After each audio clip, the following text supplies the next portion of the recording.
Episode 35 start होता है और हम गुचंग और किन्जी को देखते हैं।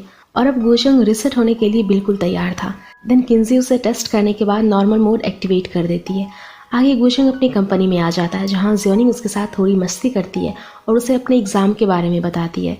जिसके बाद गुचंग ज्योनिंग को उसकी फैमिली के साथ उसके पुराने घर जाता है जहां घर को रिनोवेट होता देख आंटी और ग्रैंडमा काफी खुश होते हैं। देन आंटी थोड़ी इमोशनल हो जाती है। वो ज्योनिंग को कहती है जो काम तुम्हारे फादर नहीं कर पाए वो तुमने कर दिखाया। तभी ग्रैंडमा आंटी को कहती है कि मुझे मेरे पड़ोसियों से मिलना है, इसीलिए तुम मुझे लेकर चलो।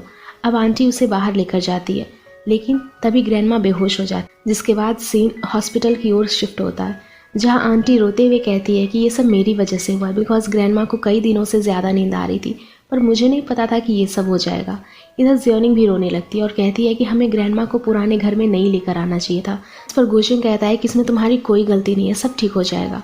इधर हम थैंक को देखते हैं जो कि काफ़ी टेंशन में लग रहा था। दरअसल थैंक ज्योनिंग को कुछ बताना चाहता था। वो उसके पास कॉल भी करता है लेकिन वो कॉल कट कर देता है क्योंकि उसके अंदर हिम्मत नहीं हो रही थी कि वो ज्योनिंग को सब कुछ कैसे बताए। जिसके कुछ देर बाद ज्योनिंग उसे वापस कॉल बैक करती है और कहती है कि मैं हॉस्पिटल में थी इसीलिए आपकी कॉल नहीं उठा पाई।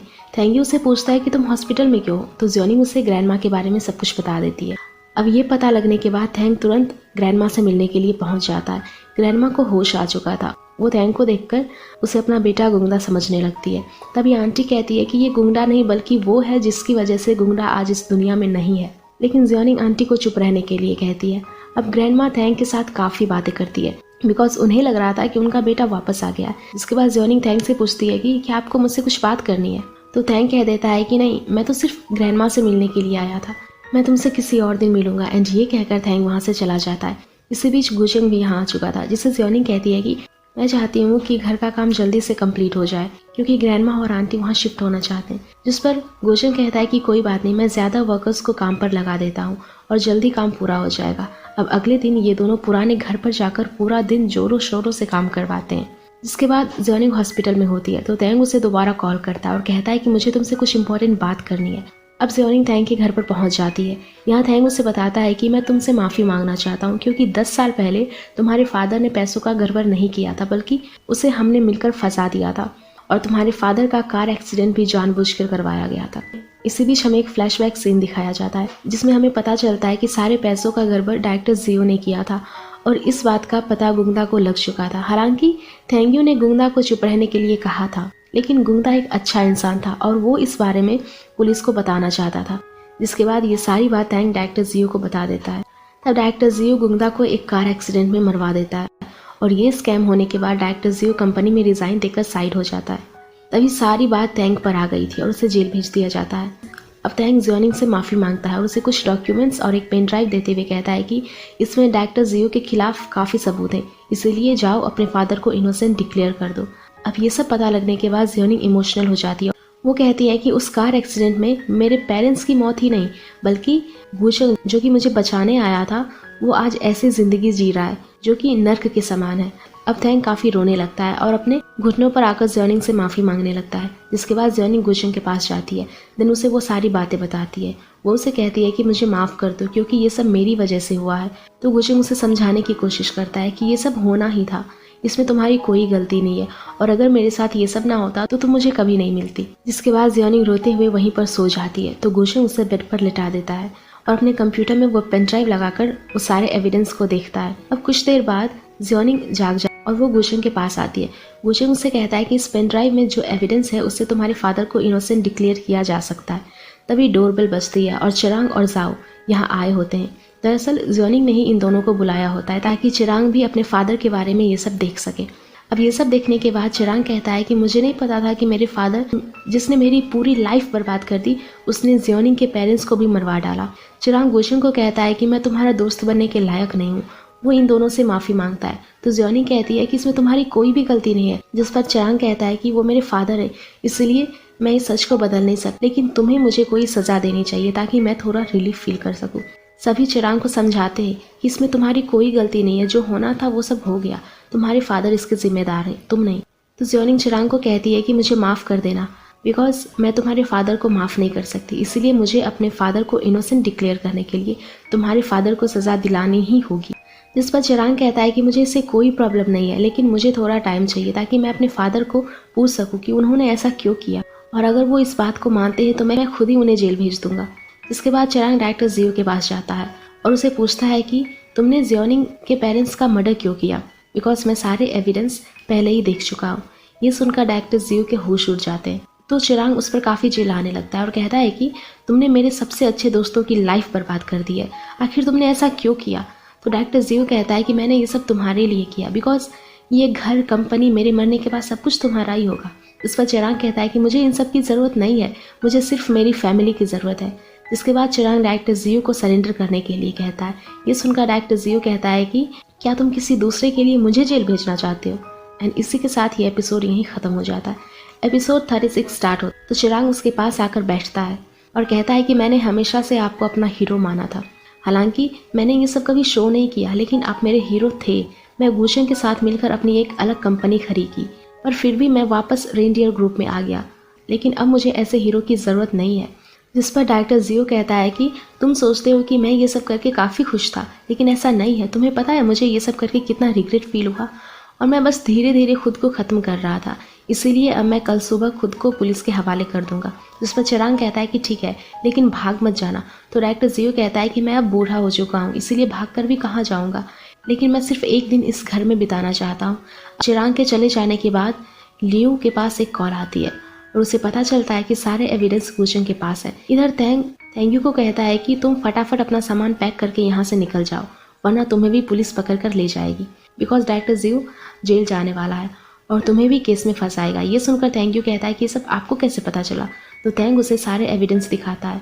इधर जियोनिंग गुशेंग से बात करते हुए सड़क पार कर रही होती है। तभी लियू कुछ लोगों के साथ मिलकर जियोनिंग को किडनैप करवा लेता है।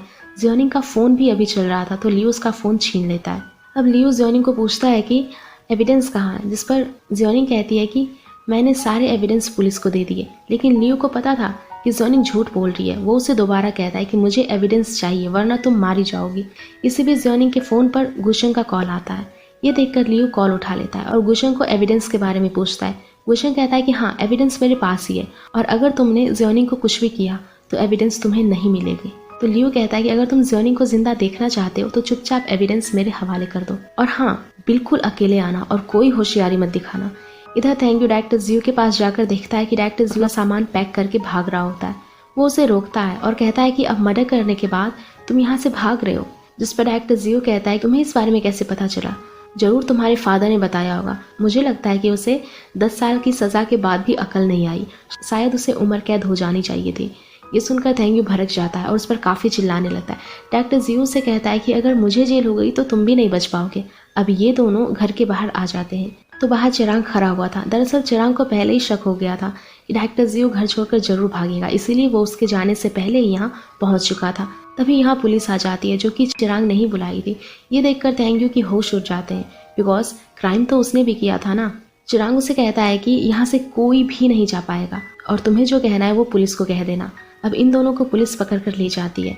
इधर गुशेंग एक शिप में पहुंचता है जहां लियो ने जियोनिंग को किडनैप किया हुआ था। अब गुशेंग इन्हें एविडेंस देता है और ये लोग जियोनिंग को छोड़ देते हैं, लेकिन तभी लियो कहता है कि क्या पता तुमने एविडेंस का कॉपी कर लिया और शायद पुलिस को भी कॉल कर दियो। जिस पर गुशेंग कहता है कि मुझे ये सब करना होता तो मैं कब का कर चुका होता, इसलिए यहाँ से जाने के बाद हम इस तरह बिहेव करेंगे जैसे कि कुछ हुआ ही ना हो। जिस पर लियो कहता है कि मैं तुम पर विश्वास नहीं कर सकता, इसलिए मैं तुम्हें यहाँ से जिंदा नहीं जाने दे सकता। अब गुशेंग को गुस्सा आ जाता है और जैसे ही ये सभी उस पर अटैक करते हैं तो गुशेंग इन सबको काफी तेज करंट मार देता है, जिस कारण सभी हवा में उड़ते हुए दूर जाकर गिरते हैं। इसी के साथ गुशेंग भी अनकॉन्शियस हो जाता है, बिकॉज उसने काफी सारा करंट फ्लो कर दिया था। नेक्स्ट सीन में हम देखते हैं कि गुशेंग हॉस्पिटलाइज्ड है और किंजी डॉक्टर के साथ मिलकर उसका ट्रीटमेंट कर रही होती है, और यहाँ गुशेंग के पेरेंट्स भी आ चुके थे। तभी डॉक्टर बाहर आते हैं और बताते हैं कि वो अब नॉर्मल है, लेकिन उसे अभी तक होश नहीं आया है और हम इस बारे में कुछ भी नहीं बता सकते कब तक उसे होश आएगा। इसी बीच जियोनिंग किंजी से पूछती है कि जब गुशेंग सेफ मोड में था तो उसने करंट फ्लो कैसे किया। तो किंजी उसे बताती है कि मैंने उसे नॉर्मल मोड में मूव कर दिया था, बिकॉज गुशेंग चाहता था कि वो अपना आखिरी टाइम खुशी खुशी स्पेंड करे। अब ये पता लगने के बाद उसके पेरेंट्स और जियोनिंग काफ़ी रोने लगते हैं क्योंकि गुशेंग को होश नहीं आया था, और ये काफ़ी इमोशनल मोमेंट होती है। अब ज्योनिंग गुशंग के पास जाती है और उसका हाथ पकड़कर कहती है कि 10 साल पहले तुमने मेरा हाथ पकड़कर कहा था कि हार मत मानो, इसीलिए अब मेरी बारी है, मैं तुम्हें कहती हूँ कि तुम हार मत मानना। देन वो गुशंग के माथे पर किस करती है।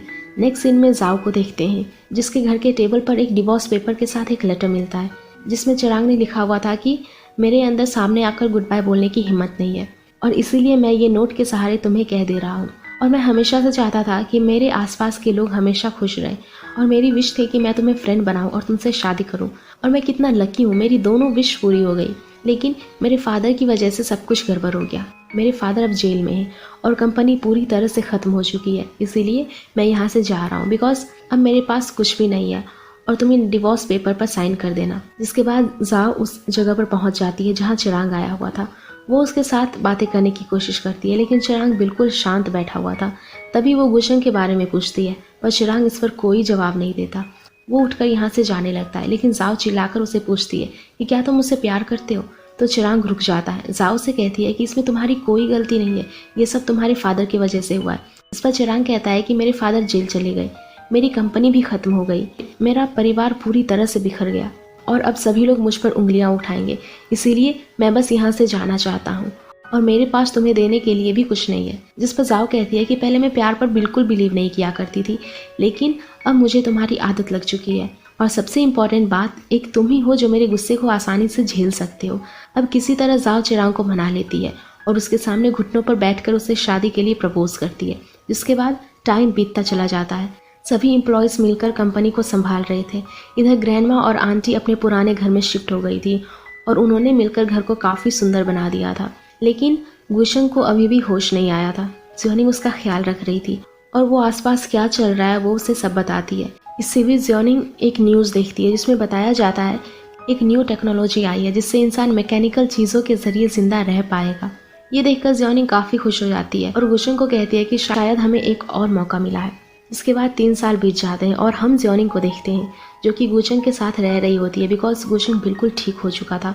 इसी बीच हमें पता चलता है कि जाओ और चिराग ने शादी कर ली है और जाओ हॉस्पिटल में एडमिट है क्योंकि चिराग जल्द ही फादर बनने वाला है और अब ज्योनिंग और गुशंग दोनों साथ में खुशी खुशी रह रहे हैं। एंड इसी के साथ ये एपिसोड यहीं ख़त्म हो जाता है। तो अगर आप लोगों को ये एपिसोड पसंद आई हो तो प्लीज़ वीडियो को लाइक कर देना और चैनल को भी सब्सक्राइब कर देना। Thank you.